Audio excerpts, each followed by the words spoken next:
ने अपने पुत्र तारकाक्ष, विदुम्माली और कमलाक्ष की तीनों से कहा, सुनो अब देखो नारद जी का काम देखिए कि ये असुर था, इसको मरना था, इसके प्राण जाना थे, पर इसको तप साधना में लगाकर इसको वर दिलवा दिया। और वर दिलवाकर जब ये अपनी माता पार्वती की सुंदरता का बखान करेगा और पार्वती को अपनी अर्धांगिनी बनाने का जब प्रयास करेगा, तब इसके प्राण छूटेंगे।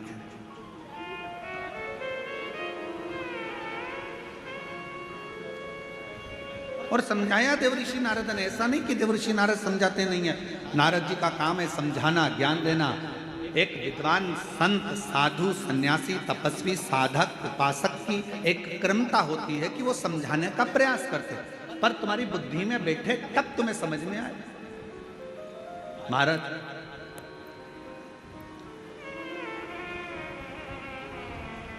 वो कहते हैं ना कि जब लड़के के लिए लड़की देखने जाते हैं तो फूफा जी जाते हैं, मामा जी जाते हैं, काका जी जाते हैं, बड़ा भैया जाता है, दामाद जाते हैं, सबको फोन लगाया जाता है, अरे दामाद जी तुम्हारे साले के लिए लड़की देखने जाना।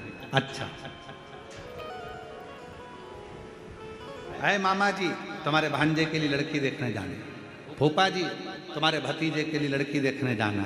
चलो अब सबको ले जाकर लड़की वालों के यहाँ बिठा दिया और लड़की वालों के यहाँ पर लड़की चाय की ट्रे लेकर आई। तो जितने भी देखने गए थे ये सब आपस में मन में विचार करने लगे कि हम हमारे साले के लिए लड़की देखने के लिए आए हैं, हम हमारी भांजे के लिए लड़की देखने आए हैं, हम हमारे भतीजे के लिए लड़की देखने आए हैं। सब के सब जितने लड़की देखने गए थे सब ने विचार करा, अपना ही निर्णय गड़बड़ हो गया था, तो फिर भांजे का निर्णय कैसे ले पाएंगे।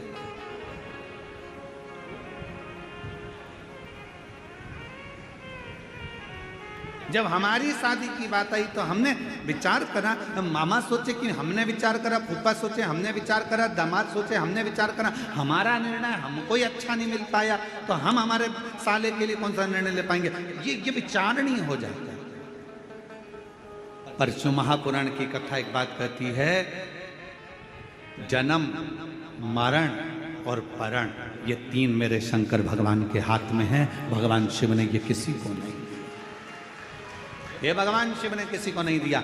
जन्म कब होना है, कहाँ होना है, कैसे होना है, कितनी बजे होना है, ये निश्चित स्वयं देवादिदेव महादेव करते हैं। मरण, मृत्यु कहाँ होना है, किस जगह पर होना है, भले तुम कहीं पर भी रहते हो, पर तुम्हारी मौत जहाँ लिखी होगी, जब लिखी होगी, जिस जगह पर लिखी होगी, जिस घड़ी में लिखी होगी, उस घड़ी में, उस पल, उस समय में मृत्यु तुमको लेकर चली जाएगी। और अगर तुम्हारी मौत नहीं लिखी है तो चाहे दुनिया के लोग मृत्यु के घाट उतर रहे हों, बाबा भोलेनाथ उस व्यक्ति को कैसे भी काल के पंजे से निकाल कर बाहर ले आएंगे, कोई बच जाएगा और मालूम पड़े बाकी के मर जाए।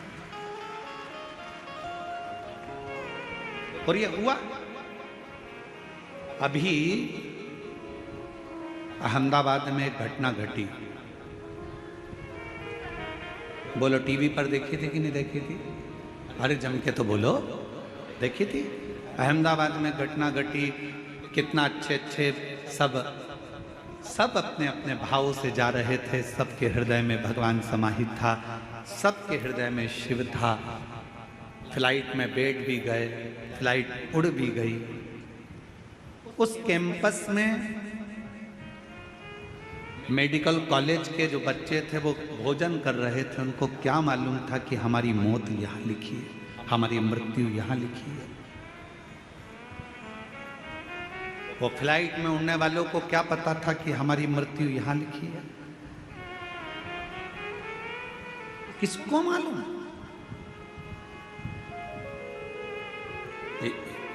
किसी को नहीं मालूम कि मृत्यु कहाँ, कब, कैसे लिखी।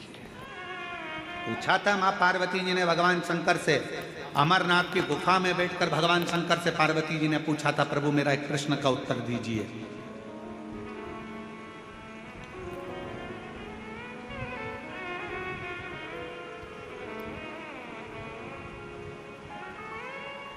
मृत्यु की तिथि, मृत्यु का समय, मृत्यु का पल मृत्यु की घड़ी कब लिखी जाती, थोड़ा ध्यान देना। पूर्व में क्या हुआ है, तुमने कितना कमाया कितना गमाया, पूर्व में क्या तुम्हारे पास था क्या नहीं था, ये बताना सरल है, पर आने वाला समय क्या कह रहा है, कितने दिन जियोगे, कब चले जाओगे, कब आखिरी श्वास होगी, कब भगवान का भजन कर रहे होगे, कब प्राणों को त्याग रहे होगे, ये बताना कठिन है, बहुत कठिन। कोई कितना भी विद्वान संत बन जाए, कोई कितना विद्वान साधु बन जाए, कोई कितना विद्वान सन्यासी बन जाए, कोई कितना भी बड़ा महाराज बन जाए, वो बता नहीं सकता। याद रखना, सबसे पहला दर्शन करने के लिए मेरे शंकर भगवान राम जी के दरवाजे पर गए थे। माँ कौशल्या जी की गोद में से राम जी को गोद में लेकर दर्शन किया था। क्या मेरे शंकर भगवान को नहीं मालूम था कि राम जी को 14 वर्ष के लिए वनवास जाना पड़ेगा? मेरे राम जी को मालूम था। क्या मेरे राम जी को नहीं मालूम था कि सीता जी का परित्याग करना पड़ेगा? मेरे शंकर भगवान को मालूम था। पर मेरे शंकर भगवान ने ये सब कुछ देखा, पर भविष्य नहीं बताया कि आने वाले समय में तुम्हारे साथ क्या होने वाला है। याद रखना, संत साधु सन्यासी तपस्वी साधक उपासक दुनिया में कितने भी पैदा हो जाएं, पर मृत्यु कब कहां कैसे होगी, इसका रिसर्च तो वैज्ञानिक भी नहीं कर सकते, साइंटिस्ट भी नहीं कर सकते। इसका रिसर्च तो केवल एक देवाधिदेव महादेव कर सकते हैं। शंकर ओघड़दानी ने लिखा, पार्वती से कहा, सुनो पार्वती, मृत्यु अटल सत्य है।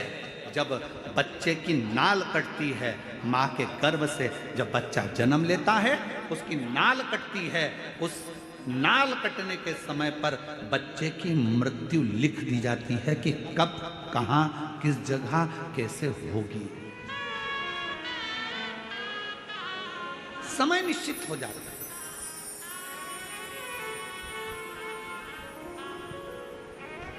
स्वामी विवेकानंद जी का प्रसंग याद कर लीजिए। स्वामी विवेकानंद जी ने रामकृष्ण परमहंस जी से पूछा था कि व्यक्ति को भगवान का नाम कब लेना चाहिए।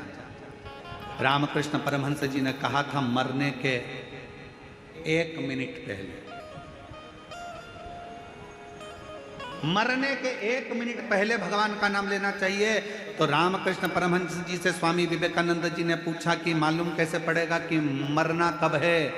तो रामकृष्ण परमहंस ने कहा, जब तुम्हें मालूम ही नहीं है कि मरना कब है, तो हर पल हर मिनट हर क्षण भगवान का नाम लेते रहो। कौन सा क्षण आखिरी होगा किसको मालूम है? कौन सा क्षण?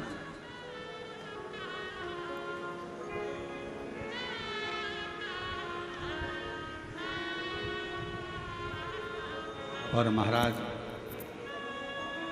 अंत समय प्रभु आना पड़ेगा, वचन दिया तो निभाना पड़ेगा। आए ना आए प्रभु कुटुंब कबीरा, अंत समय प्रभु आना पड़ेगा, वचन दिया तो निभाना पड़ेगा। अंत समय प्रभु आना पड़ेगा। कौन आएगा किसको मालूम? कब कौन सा पल, कौन सी घड़ी, कौन सा क्षण, कब किसका आखिरी है? इसलिए शिव पुराण कहती है। कई माताएं सोचती है हम परसों के दिन कथा में जाएंगे। अब चौथे दिन संडे पड़ेगा ना, जब हम कथा में जाएंगे, और उससे पहले निपट गई तो इसको मालूम।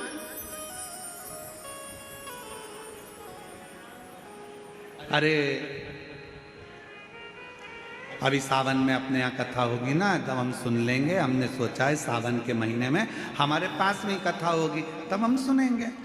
और सावन से पहले तो क्या बात है?